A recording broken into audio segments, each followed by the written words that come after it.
भजन संहिता 136। भजन संहिता 136। हम सब लोग अपने स्थानों पर खड़े जाएंगे परमेश्वर के वचन को पढ़ने के लिए। परमेश्वर के वचन में इस प्रकार से लिखा हुआ है, मैं इसे आपके लिए पढ़ देता हूँ। 756 पेज नंबर पर है।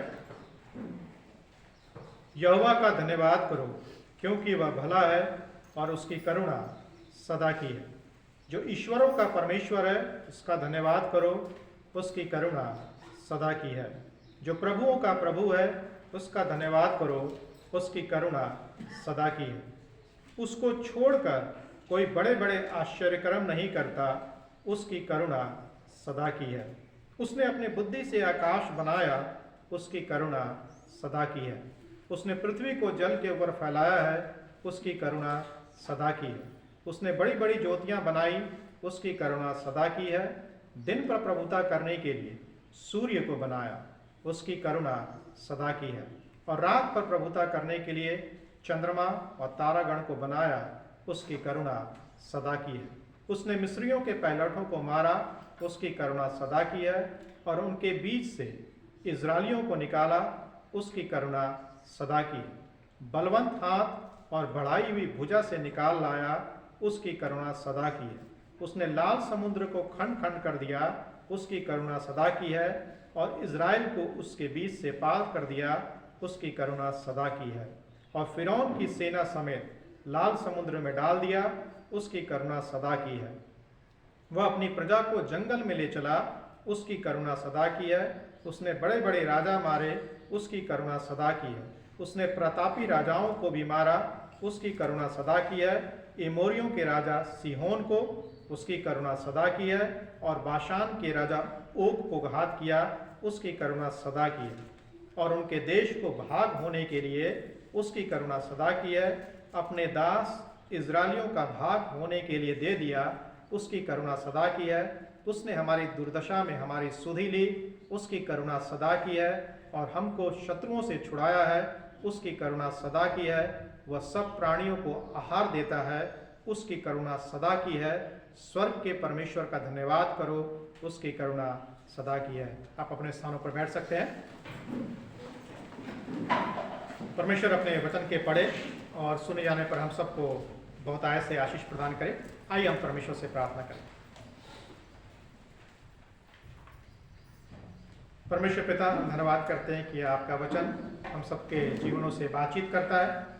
और आज इस सुबह हम यही चाहते हैं आपके भवन में कि आपका वचन हम सबके जीवनों से बातचीत करे। ना सिर्फ बातचीत करे लेकिन हमें प्रेरित करे कि हम आपके वचन को अपने जीवन का अभिन्न हिस्सा बना सके, हम आपके वचन को जी सके, उसको खा सके और उसको अपने व्यवहारिक जीवन में हम प्रदर्शित करने वाले हो सके। आपका वचन हमारे जीवन के लिए एक दीपक के समान हो सके, एक उजाले के समान हो सके। प्रार्थना को प्रभु यीशु मसीह के नाम से मांगते हैं, आमीन। जो शीर्षक है वो इस प्रकार से है, परमेश्वर को धन्यवाद देने का कारण, reasons for give thanks to God. परमेश्वर को धन्यवाद देने का कारण। जब हम भजन 136 को पढ़ते हैं तब हम भजन 136 में कई बातों के बारे में पाते हैं, या दूसरे शब्दों में हम बोले तो कई बातों के बारे में भजन 136 में 136 में वर्णन किया गया है। सबसे पहली बात जिस पर हमारा या आपका या जो भी व्यक्ति है जिसको पढ़ता है उसका ध्यान जाता है, वह यह है क्योंकि उसकी करुणा सदा की है। इसमें बहुत सी ऐसी बातें हैं जिसके लिए हम परमेश्वर को क्या कर सकते हैं, धन्यवाद दे सकते हैं। यदि आप पद 1 को देखें तो पद 1 शुरू होता है, यहोवा का धन्यवाद करो क्योंकि वह भला है और उसकी करुणा सदा की।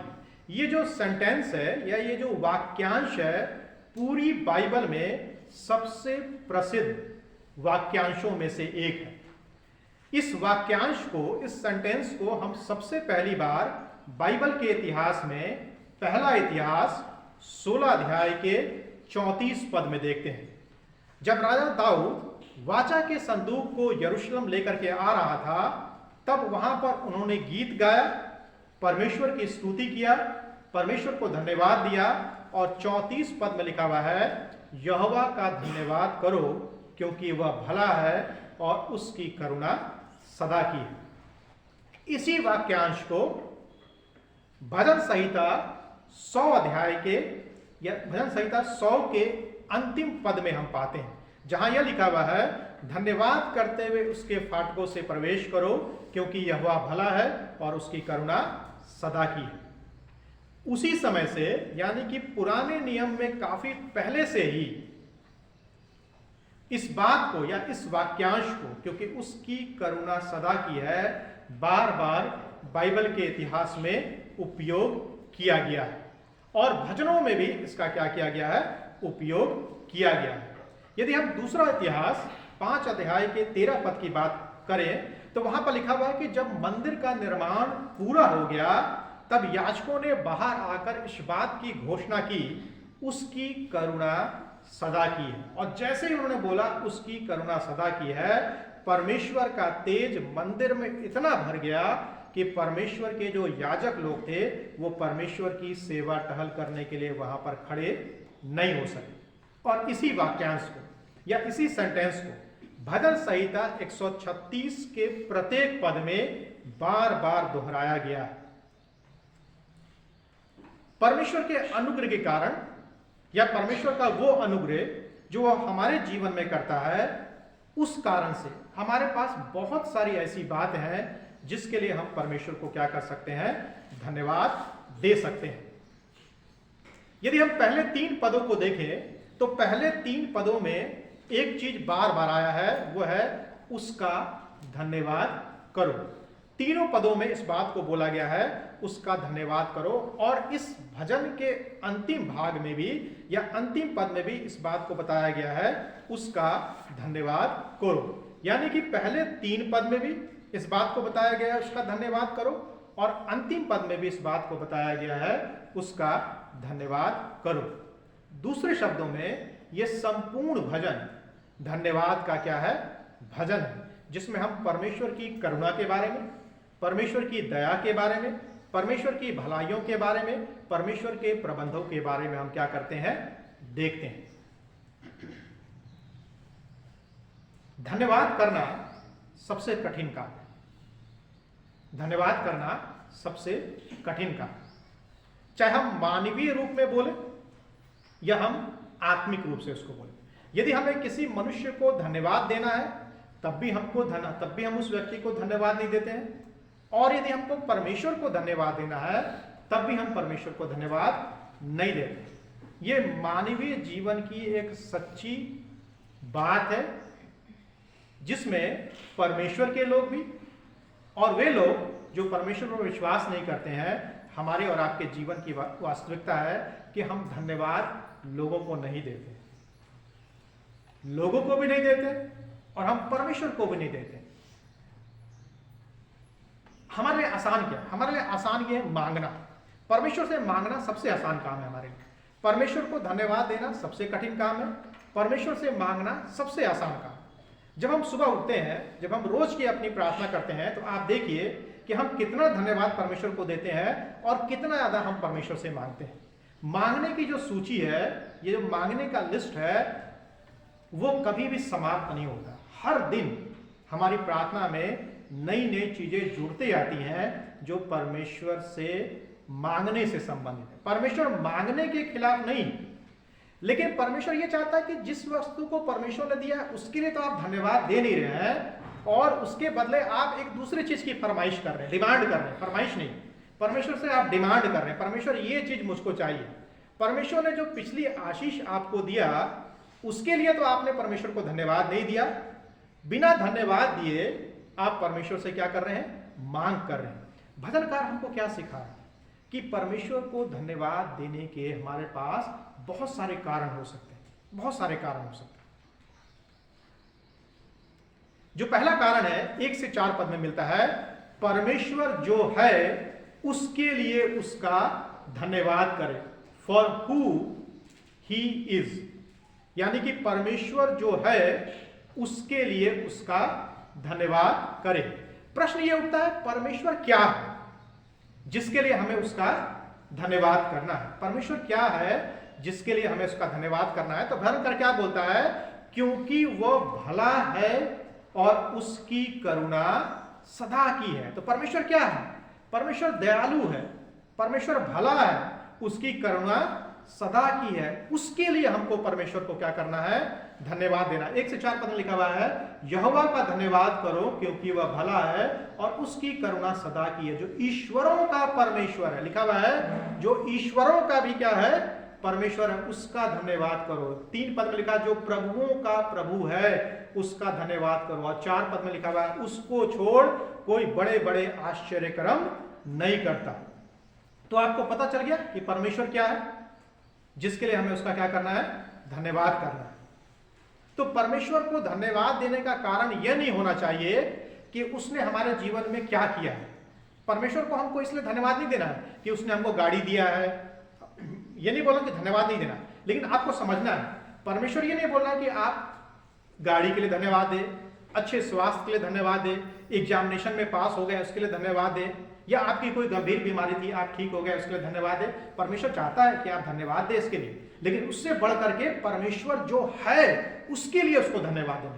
तो परमेश्वर क्या है यहां पर बताया गया है इस पद में, इन 4 पदों में बताया गया है कि परमेश्वर क्या है। जब तक आप जानेंगे नहीं कि परमेश्वर क्या है, आप सच्चे रीति से उसको धन्यवाद नहीं दे सकते। जैसे कई दफा हम आपस में एक दूसरे को धन्यवाद देते हैं, हम बस बोल देते हैं मुंह से थैंक यू, धन्यवाद, ठीक है। मान लीजिए आपको आपके जीवन की जो सबसे बड़ी आवश्यकता है, मान लीजिए आपके जीवन की सबसे बड़ी आवश्यकता गाड़ी या घर या बच्चों का विवाह, जो कुछ भी, और किसी व्यक्ति के द्वारा से वो आवश्यकता पूरी हो जा रही है, आप उस व्यक्ति के पास जाते हैं और उसको बोलते हैं धन्यवाद और बोल के चले आते हैं, क्या वो व्यक्ति खुश होगा? नहीं, मानवीय रूप से वो व्यक्ति खुश नहीं होगा। उस व्यक्ति ने आपके जीवन के लिए इतना बड़ा कार्य कर दिया और आपने 2 शब्द बोले धन्यवाद और वहां से आप चलते बने, वो व्यक्ति आपसे उतना खुश नहीं होगा। वो व्यक्ति चाहेगा कि आप उसके साथ बातचीत करें, आप उसको जाने, उसको समझें।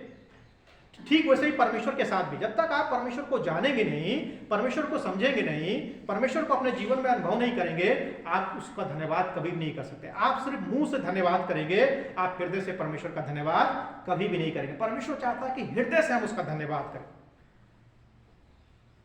भजन 136 हमें बताता है कि हमें धन्यवाद देना चाहिए। क्यों धन्यवाद देना चाहिए? परमेश्वर अच्छा है उसलिए धन्यवाद देना चाहिए। अनुग्रहकारी है, दयालु है, विलंब से कोप करने वाला, अति करुणामय परमेश्वर है, प्रेमी परमेश्वर है, छुटकारा देने वाला परमेश्वर है, हमारी आवश्यकताओं और जरूरतों को पूरा करने वाला परमेश्वर है। इसलिए हमको परमेश्वर को क्या करना? धन्यवाद देना है। उसने हमको अपने स्वरूप में, अपनी समानता में बनाया, वह हमारे लिए इस पृथ्वी पर आ गया, हमको बचाने के लिए इस पृथ्वी पर आ गया। हम परमेश्वर से दूर चले गए थे, परमेश्वर हमसे दूर नहीं गया था। हमारे दूर हो जाने के बाद भी परमेश्वर हमारे पास आ गया। बहुत सारे कारण है जिसके लिए हम परमेश्वर को धन्यवाद दे सकते हैं। तो परमेश्वर जो है उसके लिए उसका धन्यवाद करें, फॉर हु ही इज। दूसरी बात, उसकी सृष्टि के लिए उसका धन्यवाद करें। 5 से 9 पद के अनुसार, for his creation, for his creation, उसकी सृष्टि के लिए उसका धन्यवाद करें। परमेश्वर क्या है? क्रिएटर है, सृष्टिकर्ता परमेश्वर है।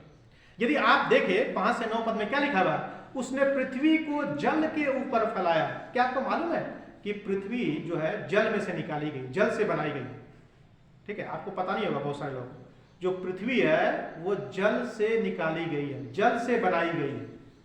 तो क्या बोल रहा है? उसने पृथ्वी को जल के ऊपर फैलाया है। उसने बड़ी बड़ी ज्योतियां बनाई। दिन पर प्रभुता करने के लिए उसने किसको बनाया? सूर्य को बनाया। और रात पर प्रभुता करने के लिए चंद्रमा और तारा गण को क्या किया? उसने बनाया है। और लिखा हुआ है उसकी करुणा सदा की है। लिखा हुआ है परमेश्वर के वचन में, आकाश मंडल उसकी हस्तकला को वर्णन करता है, दिन से दिन बातें करता है और रात को रात क्या करती है? ज्ञान सिखाती है। सृष्टि परमेश्वर की बड़ाई, प्रशंसा करना जानती है। और सृष्टि का जो शिखर है, सबसे सर्वोत्तम जो सृष्टि है यानी कि मनुष्य, वो परमेश्वर को धन्यवाद देना नहीं जानता है। बड़े दुख की बात। सृष्टि जानती है, वो सृष्टि जिसको परमेश्वर ने सिर्फ अच्छा कहा वो परमेश्वर को धन्यवाद देती है, लेकिन जिसको परमेश्वर ने बहुत अच्छा कहा वो परमेश्वर को धन्यवाद नहीं देता। ये हमारे जीवन की और आपके जीवन की क्या है? वास्तविकता है। हम परमेश्वर की करुणा और दया को, भलाइयों को अपने जीवन में क्या हो जाते हैं? भूल जाते हैं। हम परमेश्वर को धन्यवाद देना भूल जाते हैं। इसीलिए परमेश्वर ने सृष्टि को दिया है कि जब हम सृष्टि को देखें, हम उसके लिए परमेश्वर को क्या करें? धन्यवाद दें। क्योंकि परमेश्वर को मालूम है कि मनुष्य ऐसा ही है, मनुष्य परमेश्वर को स्मरण नहीं करेगा, मनुष्य परमेश्वर को भूल जाएगा। इसलिए परमेश्वर ने सृष्टि को दिया ताकि जब हम सूर्य को देखे, चंद्रमा को देखे, तारागण को देखे, पशु पक्षियों को देखे, समुद्र को देखे, बादलों को देखे, तब हम इस बात के ऊपर विचार कर सके कि इसको किसने बनाया और जिसने बनाया वो कितना महान है। तो परमेश्वर की सृष्टि हमको स्मरण दिलाती है परमेश्वर को धन्यवाद देने के लिए। हम तो सबसे बड़ी सृष्टि है, सबसे सर्वोत्तम परमेश्वर ने हमको और आपको बनाया है, अपने स्वरूप में बनाया। क्यों नहीं हम परमेश्वर को धन्यवाद देते? मनुष्य को धन्यवाद देने, कई दफा मनुष्य को प्रसन्न करने के लिए या मनुष्य को दिखाने के लिए हम उसको बहुत बार धन्यवाद देते हैं। लेकिन जिसको हमको धन्यवाद देना चाहिए, जो हमारे जीवन का स्वामी है, जिससे हमारा जीवन जुड़ा हुआ है, जिससे हमारा जीवन चलता है, हम उसको धन्यवाद नहीं देते। उसकी सृष्टि के लिए हमको धन्यवाद देना है, और हम तो सबसे बड़ी सृष्टि है। तीसरी बात 10 से 15 पद के अनुसार, छुटकारे के लिए धन्यवाद करें। फॉर रिडेम्पशन, छुटकारे के लिए हमको क्या करना है? उसका धन्यवाद करना है। 10 से 15 पद में लिखा हुआ है। यदि आप 10 से 15 पद को देखेंगे तो वहां पर मिस्र देश से इजरायलियों को परमेश्वर ने क्या दिया? छुटकारा दिया। और जो परमेश्वर ने छुटकारा दिया, डिलीवरेंस दिया, उस छुटकारे का वर्णन भजनकार जो है 10 से 15 पद में क्या करता है? उन महान कार्यों का परमेश्वर क्या करता है? वर्णन। परमेश्वर के उन महान कार्यों का वर्णन करता है जो परमेश्वर ने उनको बंधुआई से या मिस्र की गुलामी से बाहर निकालने के लिए क्या किया। निर्गमन की पुस्तक में हम छुटकारे की घटना को पाते हैं, और यह निर्गमन की पुस्तक में जो छुटकारे की घटना है वो महान उद्धार या छुटकारे की घटना माना जाता है। जब इजरायली लोगों ने निर्गमन के बारे में सोचा, तब उन्होंने उद्धार के बारे में सोचा। तो ये जो घटना है जिसका 10 से 15 पद में वर्णन हो रहा है, ये उद्धार की घटना का इतिहास है। हम और आप जो नए नियम के समय काल के बाद में रह रहे हैं, हमारे और आपके लिए छुटकारा क्या है? हमारे और आपके लिए उद्धार क्या है? हमारे और आपके लिए छुटकारा वो है, उद्धार वो है जो प्रभु यीशु मसीह ने हमारे और आपके लिए कलवरी के क्रूस के ऊपर किया। पुराने नियम में परमेश्वर के लोगों के लिए, इजरायली लोगों के लिए छुटकारा क्या था? छुटकारा ये था कि परमेश्वर ने उनको मिस्र की गुलामी से बाहर निकाला, उनका निर्गमन किया और उनको कनान देश में क्या किया? परमेश्वर ने उनको पहुंचाया। वो उनके लिए छुटकारा है, उद्धार का इतिहास है। हमारे और आपके लिए छुटकारा क्या है? हमारे और आपके लिए उद्धार का इतिहास क्या है? कि प्रभु यीशु मसीह ने क्रूस के ऊपर हमारे और आपके लिए अपना कीमती लहू बहाया। पहला पत्रस 1 अध्याय का 19 पद कहता है, बेदाग और निष्कलंक मेमने का बहुमूल्य लहू अर्थात मसीह का लहू। हमारे उद्धार की घटना हमारे लिए क्रूस पर प्रभु यीशु मसीह की मृत्यु है, जिसने हमारे और आपके पापों को धो दिया, परमेश्वर के साथ हमें एक रिश्ते को दिया और स्वर्ग में हमें और आपको एक घर दिया है। यदि आप एक विश्वासी हैं, यदि आप एक मसीही हैं, तो इससे बड़ी बात आपके लिए और कुछ भी नहीं हो सकती है जिसके लिए आप परमेश्वर को धन्यवाद दें, क्योंकि आपके पाप क्षमा हुए हैं। आपको परमेश्वर ने एक नया जीवन दिया है, परमेश्वर ने आपको अपने साथ एक रिश्ते में बांधा है, परमेश्वर ने स्वर्ग में आपके लिए घर को तैयार किया है। हम पृथ्वी पर अपने लिए घर को तैयार करना चाहते हैं, और कई दफा जब हम अपने लिए घर को तैयार करते हैं, मैं घर के खिलाफ नहीं हूं, लेकिन कई दफा हम उस घर में रह भी नहीं पाते। लेकिन परमेश्वर ने हमारे लिए एक ऐसे घर को तैयार किया है जिसमें हम रहने पाएंगे, जिसका हम अनुभव करने पाएंगे। आप उसके लिए परमेश्वर को धन्यवाद दे सकते हैं। इससे कोई नहीं फर्क नहीं पड़ता कि आप अपने जीवन में क्या कर रहे हैं। 16वीं सेंचुरी में, 16वीं शताब्दी में स्कॉटलैंड में जितने भी लोग बाइबल में विश्वास करते थे, परमेश्वर पर विश्वास करते थे, उन लोगों के ऊपर भयंकर सताव हुआ। हम सोचते हैं कि सिर्फ हमारे जीवन में सताव होता है, नहीं। स्कॉटलैंड में 16वीं शताब्दी में, 16वीं सेंचुरी में भयंकर सताव हुआ विश्वासियों के ऊपर। एक व्यक्ति है जिसका नाम है ह्यूग एम कैन। वो व्यक्ति को गिरफ्तार किया गया, व्यक्ति को बंदी बना लिया गया और चूंकि वो प्रभु यीशु मसीह पर विश्वास करता था, उसके लिए जो सजा निर्धारित की गई वो सजा ये थी कि एक लकड़ी का कांट तैयार किया गया, उसमें उसको बांधा जाना था और उसके बाद उसके शरीर में आग लगाना था।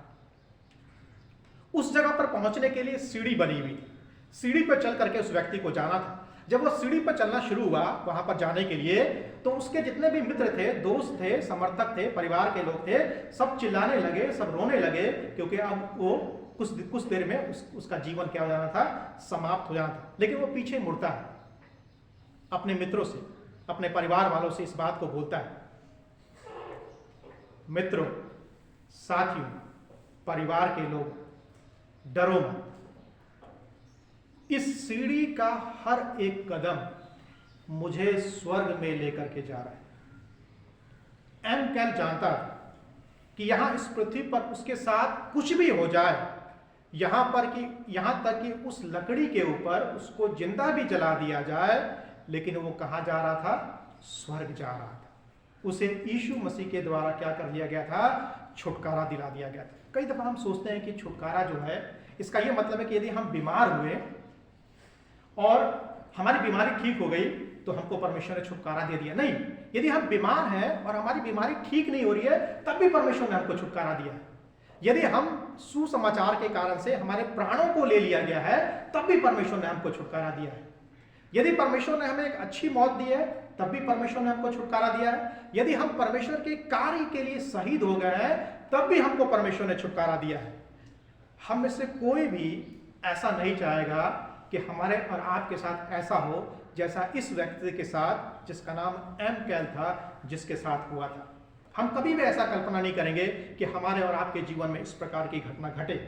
लेकिन ये सारी चीजें हमें किस बात को स्मरण दिलाती है कि हमको इन चीजों से अवश्य गुजरना पड़ेगा। यदि हम इस पृथ्वी पर हैं, प्रभु यीशु मसीह पर हम विश्वास करते हैं, सच्चा विश्वास करते हैं, तो ऐसा हो ही नहीं सकता कि हमारे जीवन में समस्याएं और परेशानियां ना आए। लेकिन हमको यह भी समझना है कि ये सब चीजें क्या हैं? अस्थायी।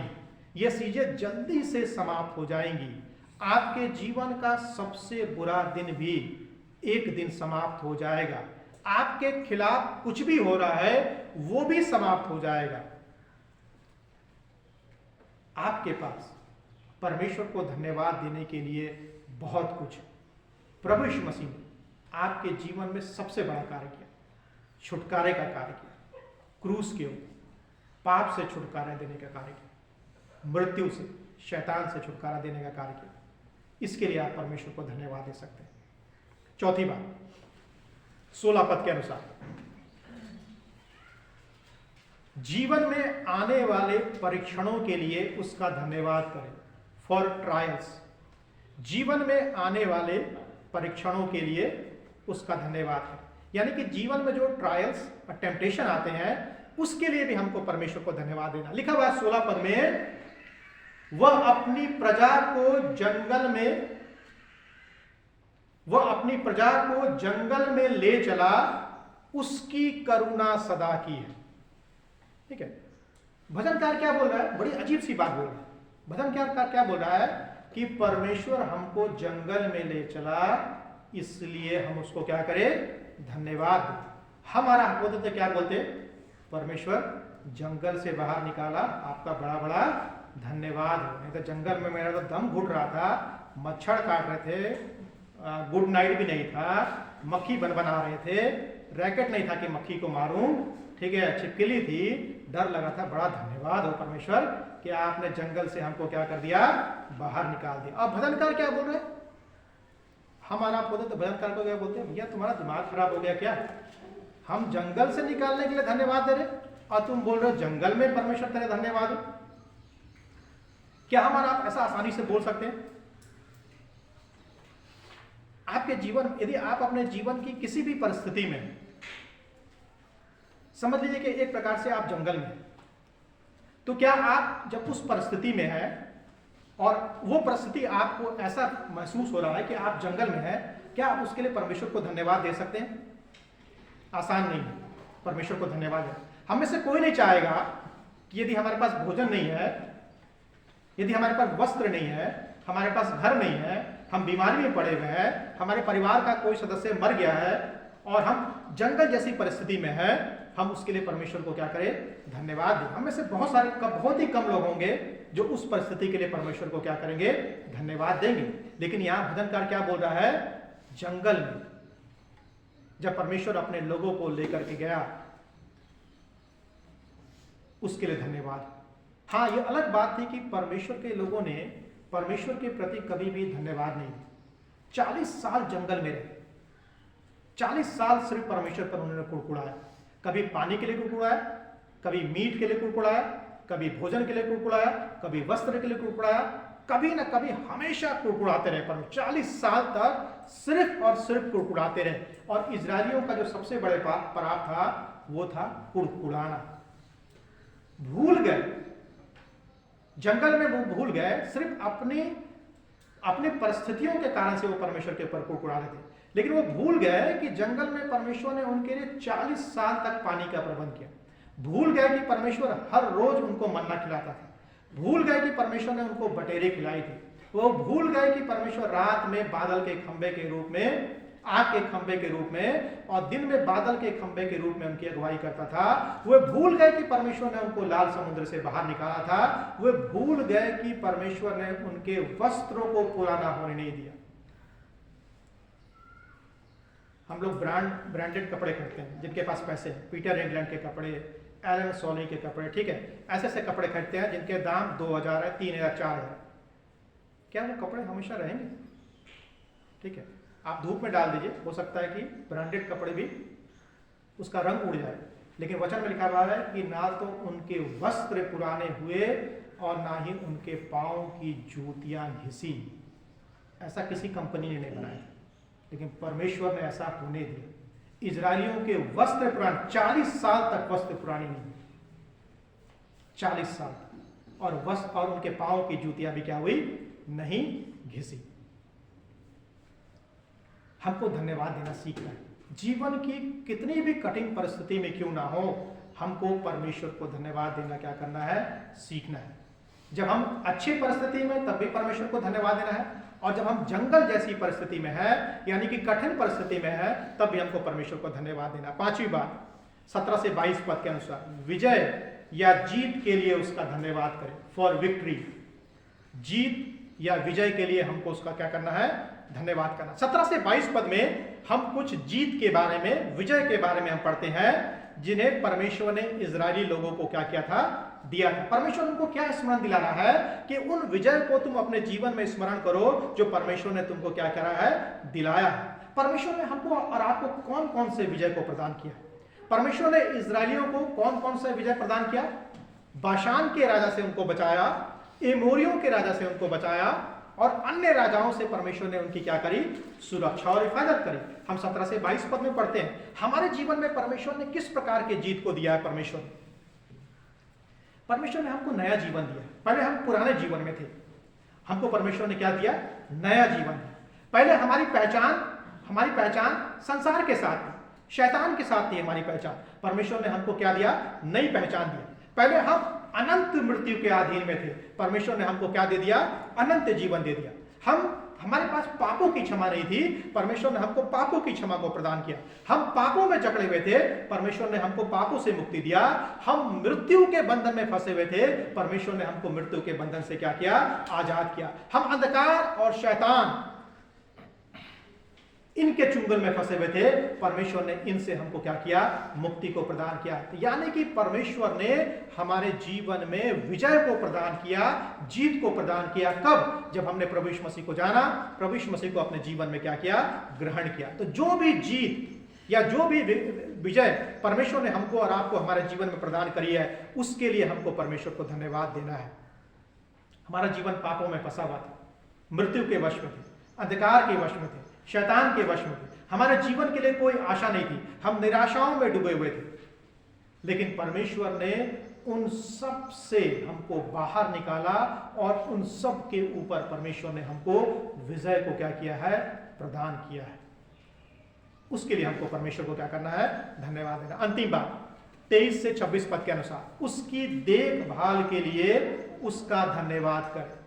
उसकी देखभाल के लिए उसका धन्यवाद करें। For his care to me, उसकी देखभाल के लिए उसका हमको क्या करना है? धन्यवाद करना। 23 से 26 पद में, यदि हम 23 से 26 पद को देखें तो वहां लिखा हुआ है, उसने हमारी दुर्दशा में हमारी सुधि ली। आप और हम जानते हैं कि परमेश्वर ने इजरायलियों की क्या लिया था? सुधि लिया।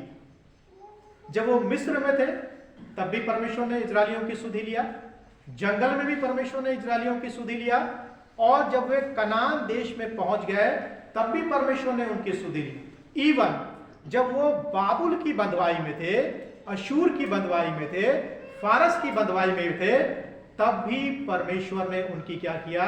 सुधि लिया। क्या ये बातें परमेश्वर में विश्वास करने के लिए पर्याप्त है? आप बोल सकते हैं पर्याप्त, लेकिन ये बातें परमेश्वर में विश्वास करने के लिए पर्याप्त नहीं है।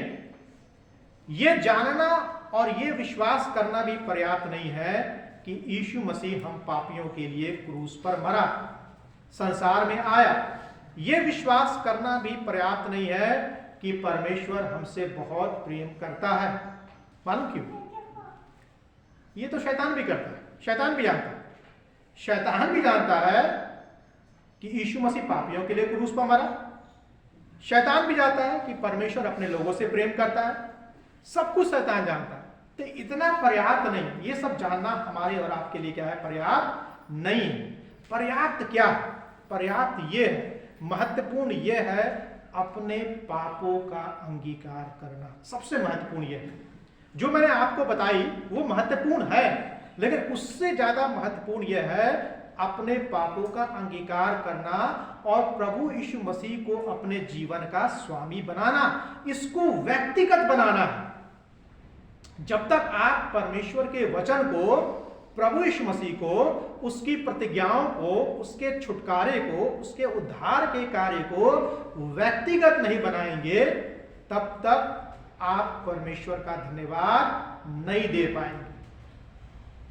सिर्फ होठों से आप परमेश्वर को धन्यवाद देंगे। आप कलीसिया में आएंगे, प्रार्थना सभा में भाग लेंगे, अपने घर में भी आप आराधना रखेंगे, लेकिन आप सिर्फ मुंह से परमेश्वर को धन्यवाद देंगे, हृदय से नहीं देंगे, क्योंकि आपने प्रभु यीशु मसीह को अपना व्यक्तिगत साथी नहीं बनाया है, व्यक्तिगत उद्धारकर्ता नहीं बनाया है। आपके साथ उसका पर्सनल रिलेशनशिप नहीं है, व्यक्तिगत संबंध नहीं है आपका उसके साथ।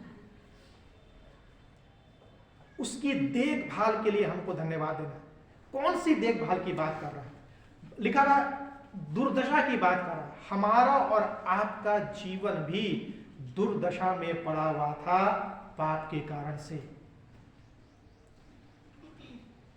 हमारे और आपके जीवन के लिए कोई भी आशा नहीं, कोई भी आशा नहीं। हमारे और आपके जीवन में सिर्फ निराशाएं ही और निराशा ही थी।